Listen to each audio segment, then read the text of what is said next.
नमस्कार, मैं एम कुमार और आप देख रहे हैं फोर्थ पिलर लाइव, खबर हमेशा सच। साथियों, एसएससी जीडी 2018 के सभी ऑल मेडिकल फिट युवा अभ्यर्थी जिनका ये कहना है कि एसएससी जीडी की परीक्षा समिति ने उनसे जो कुछ कहा, उन्होंने हर बात को माना और हर बात का पालन किया भली भांति। हर एग्जामिनेशन में पास हुए, चाहे वो रिटन टेस्ट हो, मेडिकल टेस्ट हो, फिजिकल टेस्ट हो, वो हर टेस्ट में अव्वल आए। उन्होंने वो हर बात पूरी की जिस बात की शर्त एसएससी जीडी परीक्षा समिति ने रखी थी। उन सभी शर्तों को पूरा करते हुए वो ऑल मेडिकल फिट बने। अब जब बारी थी एसएससी जीडी 2018 के परीक्षा समिति की इन बच्चों को ज्वाइनिंग लेटर देने की, इसमें अहम भूमिका सरकार की आती है। सरकार ने इन बच्चों की लगातार 3 सालों तक अनसुनी की। लगातार ये इन सभी बच्चों को, इन सभी युवा अभ्यर्थियों को अनसुना करते आ रहे हैं, सुन ही नहीं रहे इन बच्चों की। ऐसे में इन युवा अभ्यर्थियों ने लगातार प्रदर्शन किया दिल्ली की तमाम गलियों पे, सड़कों पे।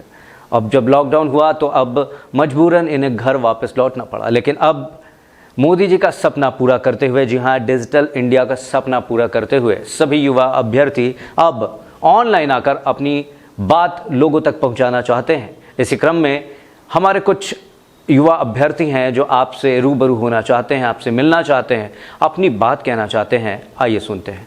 मैं बलराम कुमार, घर कृष्णा डिपोजिट ढाका मोड़, थाना बांका, जिला बांका, स्टेट बिहार से हम बिलोंग करता हूँ।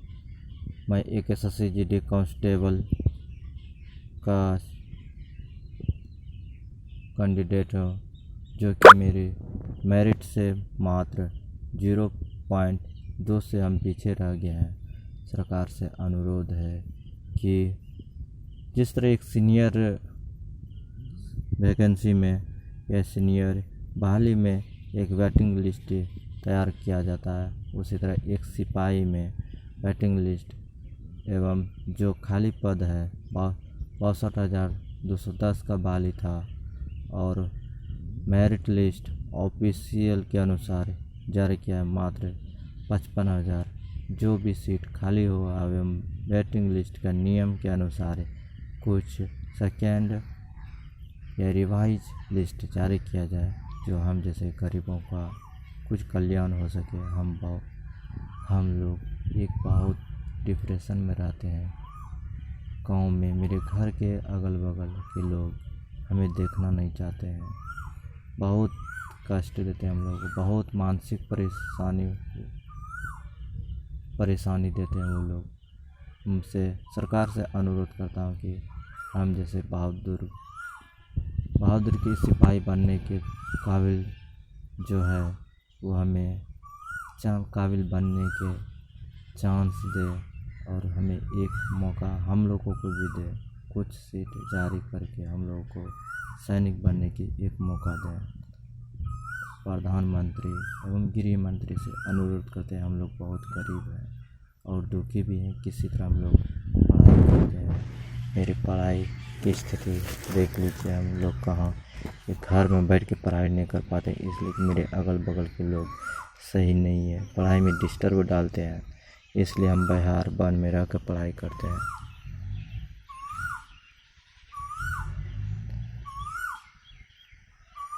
देखा जाए मेरी पढ़ाई किसी तरह रह के हम लोग पढ़ाई करते हैं। सर, हम एक गरीब घर के हैं सर, बचपन से सर हम कुछ नहीं किए सर। एक जॉब की तैयारी के लिए सर हम बर्बाद मत कीजिए सर। मेरे घर में सर बहुत तकलीफ़ें हैं सर, बस आपकी कृपा है सर। धन्यवाद। मेरे वीडियो को एक सरकार तक पहुंचाने वाले को कोटि कोटि नमन। एसएससी जीडी का एक स्टूडेंट हूँ मैं। पहले एग्ज़ाम किया था, एग्ज़ाम में पास किया, फिर टेस्ट में मार्ट कंप्लीट किया, फिर फिजिकल कंप्लीट करने के बाद जब मेरी लिस्ट आया मेडिकल कंप्लीट हो गया, फिर मेरी लिस्ट आया, तब देखा था नाम नहीं है। इतना दुख हो गया हम लोग का, क्या बताऊं। और प्रधानमंत्री और गृह मंत्री से ही आवेदन है, हम लोग को नौकरी दीजिए। हम ऐसा नहीं है, मेरा इतना उम्र नहीं है, हम लोग गांव में खेती करते हैं। देखिए उम्र भी ज़्यादा हो गया, लॉकडाउन चल रहा है, क्या करूं। हम लोग को सब कंप्लीट करने के बाद भी नहीं मिल रहा है। प्लीज़ हम लोग को नौकरी दीजिए। हम वेस्ट बंगाल से बोल रहे हैं, कुछ बिहार वेस्ट बंगाल, कुछ बिहार वेस्ट बंगाल, वेस्ट बंगाल इधर से बोल रहे हैं। एसएससी सब मेडिकल फिट कैंडिडेट को तुरंत ज्वाइनिंग दो। अमित शाह से यही रिक्वेस्ट है, हम कुछ बिहार से। जय हिंद दोस्तों, मैं एसएससी जीडी 2018 का कैंडिडेट हूँ, राकेश। मैं मध्य प्रदेश के छिंदवाड़ा डिस्ट्रिक्ट से हूँ। मैं माननीय गृह मंत्री जी से रिक्वेस्ट करता हूँ कि एसएससी जीडी 2018 के ऑल मेडिकल फिट कैंडिडेट को ज्वाइनिंग दी जाए, क्योंकि इस भर्ती प्रक्रिया में लगभग 3-3.5 साल होने के कारण हम 75% स्टूडेंट ऐसे हैं जिसकी ओवर एज हो चुकी है। हम आने वाली वैकेंसी में फॉर्म फिलअप नहीं कर सकते। तो मैं सरकार से कहना चाहता हूँ कि एसएससी जीडी 2018 के ऑल मेडिकल फिट कैंडिडेट को ज्वाइनिंग दी जाए। हम युवाओं के भविष्य के बारे में सोचे सरकार, क्योंकि हम ऑलरेडी मेडिकल फिट हैं। जब हम 55,000 मेडिकल फिट है तो सरकार को नई वैकेंसी, नई बहाली निकालने की क्या ज़रूरत है, क्योंकि हम बेरोज़गार होने में मजबूर ना करे सरकार से बस यही कहना चाहता हूँ कि एसएससी जीडी 2018 के ऑल मेडिकल फिट कैंडिडेट को ज्वाइनिंग दी जाए। मैं 55,000 कैंडिडेट से कहना चाहता हूँ कि भाई आप यूट्यूब, ट्विटर, फेसबुक के माध्यम से अपनी आवाज़ को सरकार तक पहुँचाएं। मैं एक छोटे से गांव से हूँ और गरीब परिवार से हूँ। फ़ौज में कौन जाना चाहता है? गरीब, मजदूर और किसान के बेटे ही देश की सेवा करने के लिए जाते हैं। मैं फ़ौजी बनना चाहता हूँ और मैं 3 बार मेरिट से बाहर हुआ हूँ और ये मेरे पास लास्ट मौका है। मेरी ओवर एज भी हो चुकी है और मैं को कुछ समझ में नहीं आ रहा है कि मैं क्या करूँगा। बस ये मेरा लास्ट मौका है, मेरे को इसमें ज्वाइनिंग चाहिए। मेरे को फ़ौजी बनना है, देश की सेवा, समाज की सेवा करना है। यही मेरी प्रार्थना है सरकार से कि ऑल मेडिकल फिट कैंडिडेट को ज्वाइनिंग दी जाए। और अब हमको 55,000 कैंडिडेट को एकत्रित होने का समय है। अगर ज्वाइनिंग चाहिए तो हमको एकत्रित होना पड़ेगा भाई। जय हिंद, जय भारत, जय किसान, जय जवान। मैं एसएससी जीडी का एक कैंडिडेट हूँ। 2018 एसएससी जीडी का न्यू फॉर्म जब आया था तब फॉर्म डाला था हम लोगों ने, ठीक है। एग्ज़ाम के लिए कलकत्ता गया, फिजिकल के लिए सिलीगुड़ी गया, मेडिकल के लिए कुछ बिहार गया। सब कुछ पास करने के बाद जब 21 तारीख को मेरिट लिस्ट आया, हम लोगों को बाहर कर दिया गया। जिसका नंबर ज़्यादा है उन लोगों को सिलेक्शन नहीं मिला और जिस लोगों को नंबर कम है उन लोगों को सिलेक्शन हो गया था, ठीक है। इस बार हमारा लास्ट उम्र है, हम क्या करेंगे ये बताइए। सरकार के पास ये निवेदन है, गृह मंत्री जी, अमित शाह जी, पीएम, प्रधानमंत्री जी, सभी के पास हम लोगों का ये आशा रखता है कि हम लोगों को ज्वाइनिंग दे। जितना भी ऑल मेडिकल फिट कैंडिडेट है सभी को ज्वाइनिंग दो। हम लोगों का ओवरएज हो गया है, किसी काम का नहीं है, बेकार पड़ा है घर पे माँ बाबा है, सभी का उम्मीद है कि हमारा बेटा नौकरी मिलेगा, हमारा संसार सुख होगा। हम लोग ये चाहते हैं सब कुछ पास करने के बाद अगर हम लोगों को नौकरी ना मिले तो आप बताइए हमारे अंदर क्या बीतेगा। हमारे दोस्त लोगों ने किसी स्टेट से वो सुसाइड कर लिया था, किसी का शादी भी पक्का हो गया, वो क्या करेगा। तो हमारे पास ये निवेदन है, सरकार ये ऑल मेडिकल फिट कैंडिडेट्स के ऊपर कुछ करे एवं उनके ऊपर ध्यान दे, जो कि सभी मेडिकल फिट कैंडिडेट्स को ज्वाइनिंग मिले। बंगाल की चुनाव में हम लोगों ने लड़ा था कि बंगाल की चुनाव में बीजेपी को लेके आएंगे, बहुत सारे लड़ाई किया था। हम लोग खुद खबर देखा होगा, किसी का घर टूटा है, किसी का टीवी टूटा है, किसी का ज़मीन चला गया।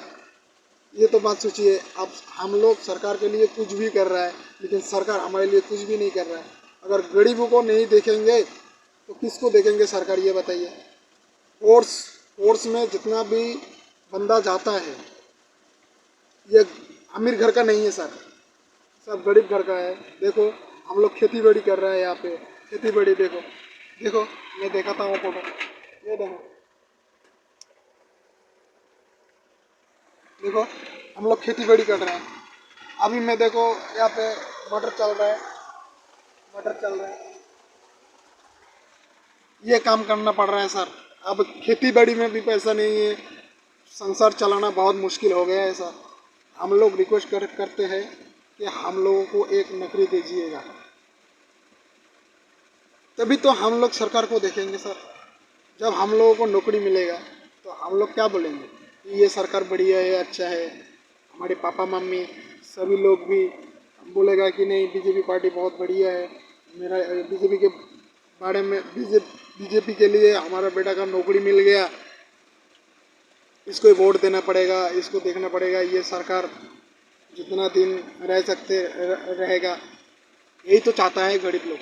अगर सरकार बेरोजगारों को रोजगार नहीं दिलाएंगे तो ऐसे सरकार के पास कौन जाएगा, ये बताइए।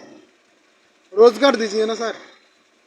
तो इसलिए कह रहा हूँ, जब लड़की वेस्ट बंगाल से दिल्ली जाके धरना प्रदर्शन करता है, वहाँ पे जंतर मंतर में धरना प्रदर्शन करता है, वो लड़की के ऊपर अगर पुलिस लाठीचार्ज करे, आप बताइए। आप तो खुद ही बोला था कि बेटी बचाओ बेटी पढ़ाओ, इसका मतलब क्या होता है सर? जब बेटी बचेगा तो रोड पर क्यों? वेस्ट बंगाल से दिल्ली गया किस लिए गया? हक मांगने के लिए गया। ऐसा तो नहीं है भीख मांग रहा है, हक के लिए गया है। क्योंकि उन लोगों ने सारी जितना भी मतलब तीन चरणों पास किया उन्होंने। 3 चरणों को पास करने के बाद अगर वो लड़की को नौकरी ना मिले तो बेटी कैसे बचेगा, बेटी कैसे बढ़ेगा? उनके लिए तो कुछ भविष्य है। ये कष्ट होता है हम लोगों को। जब गरीब लोगों के साथ सरकार ऐसा करता है तो हम लोगों को बहुत दर्द होता है सर। हम चाहते हैं कि सरकार हमारी बात सुने, जितना भी लड़का लड़की है ऑल मेडिकल फिट कैंडिडेट को ज्वाइनिंग मिले। न्यू वैकेंसी क्यों दे रहे हो आप? न्यू वैकेंसी क्यों दे रहे हो सर? हम लोग को अनफिट कर दिया। जब न्यू वैकेंसी वाला फॉर्म डालेगा, उन लोगों ने फॉर्म डालने के बाद फिर उनके साथ भी ऐसा होगा, मेरिट में बाहर कर दोगे। तो ऐसा थोड़ी होता है सर। जो मेडिकल फील्ड बंदा है अभी भी 2018 का, उन सभी को ज्वाइनिंग करो, फिर 6-7 महीने बाद आप न्यू वैकेंसी लगा दो। पैसा बर्बाद हो रहा है ना सर। जो हम लोग पैसा किया, देखो कोलकाता गया, वहाँ पे पैसा खर्च हो गया।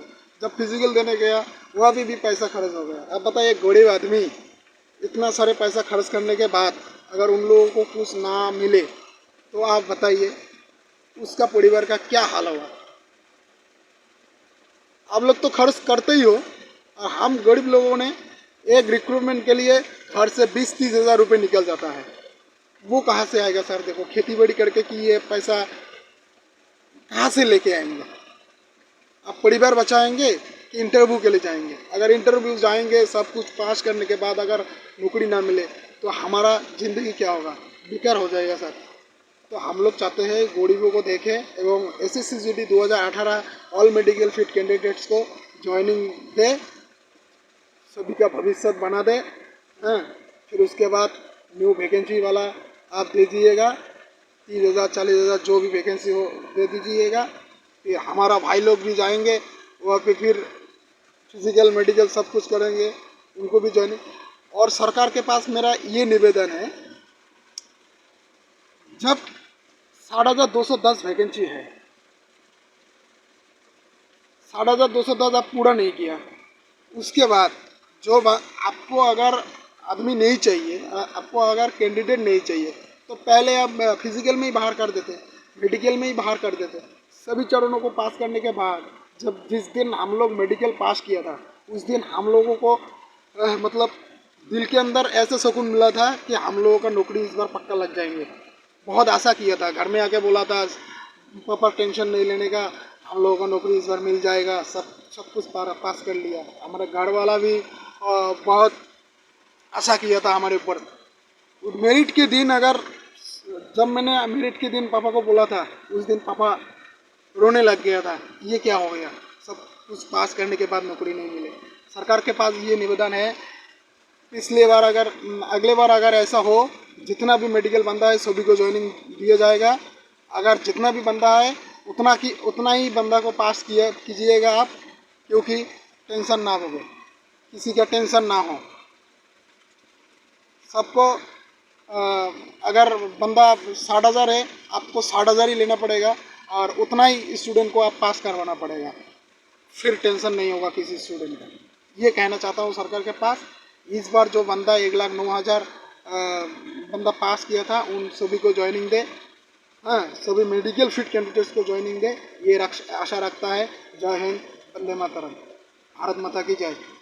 इनकी मर्मस्पर्शी बातों को सुनकर भी अगर आपका मन नहीं विचलित होता, आपका दिल नहीं करता इन युवाओं का साथ देने का, आप नहीं चाहते कि आप इनके साथ खड़े हो, आप नहीं चाहते कि आप इनकी आवाज बने, आप नहीं चाहते कि इनको न्याय मिले, आप नहीं चाहते हैं कि इनको सेवा का मौका मिले, ये देश की सेवा करें, तो मुझे अफसोस है कि आप फेसबुक पर, ट्विटर पर, व्हाट्सएप पर जो देशभक्ति की बातें बोलते हैं वो सब मिथ्या है। जब आप इन युवाओं के काम नहीं आ रहे तो फिर आपकी बातें या आप देश के काम कैसे आ सकते हैं? यही वक्त है इन युवाओं का साथ देने का। जी हाँ, ये बहुत तकलीफ में है, तड़प में है, परेशानी में है और हमारा फ़र्ज़ बनता है कि हम इन युवाओं के काम आए। अगर आज हम इन युवाओं के काम नहीं आए तो आने वाला वक्त और ये जो युवा हैं हमसे सवाल पूछेंगे कि जब हम ज़रूरत में थे, जब हमें ज़रूरत थी देश की, तो उस वक्त देश कहाँ था? इसलिए आपका फ़र्ज़ बनता है इन युवाओं की आवाज़ बने, इन युवाओं का साथ दें। आप साथ होंगे तो इन्हें ताकत मिलेगी और एक न एक दिन ऐसा आएगा कि सरकार भी इन युवाओं की सुनेगी, इन्हें न्याय मिलेगा। फोर्थ पिलर लाइव से मैं मधुसूदन।